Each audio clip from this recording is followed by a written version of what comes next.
ایک شخص بازار میں صدا لگا رہا تھا، گدھا لے لو، 500 روپے میں گدھا لے لو۔ گدھا انتہائی کمزور اور لاغر قسم کا تھا۔ وہاں سے بادشاہ کا اپنے وزیر کے ساتھ گزر ہوا۔ بادشاہ وزیر کے ساتھ گدھے کے پاس آیا اور پوچھا، کتنے کا بیچ رہے ہو؟ ایسی کیا خاصیت ہے اس میں؟ وہ کہنے لگا، حضور جو اس پر بیٹھتا ہے اسے مکہ مدینہ دکھائی دینے لگتا ہے۔ بادشاہ کو یقین نہ آیا اور کہنے لگا، اگر تمہاری بات سچ ہوئی تو ہم اسے 1 لاکھ کا خرید لیں گے، لیکن اگر جھوٹ ہوئی تو تمہارا سر قلم کر دیا جائے گا۔ ساتھ ہی وزیر کو کہا، اس پر بیٹھو اور بتاؤ کیا دکھتا ہے۔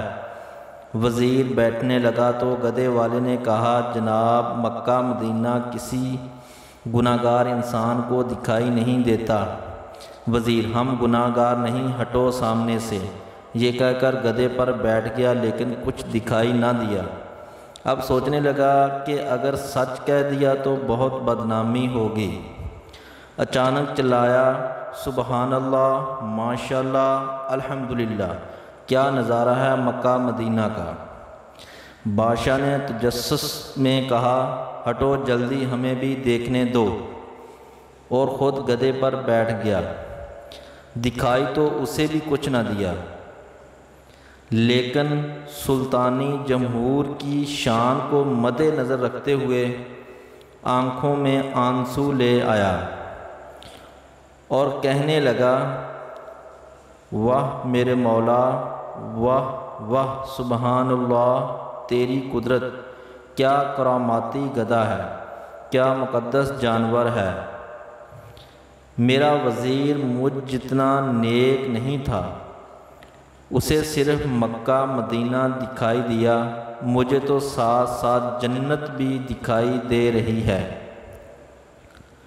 اس کے اترتے ہی عوام ٹوٹ پڑی، کوئی گدھے کو چھونے کی کوشش کرنے لگا، کوئی چومنے کی، کوئی اس کے بال کاٹ کر تبرک کے طور پر رکھنے لگا، وغیرہ وغیرہ۔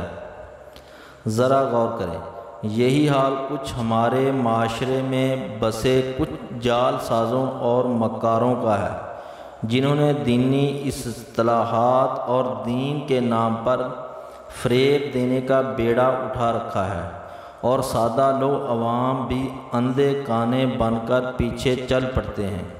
اللہ پاک ہم سب کو سمجھ اور عمل کی توفیق عطا فرمائے، آمین۔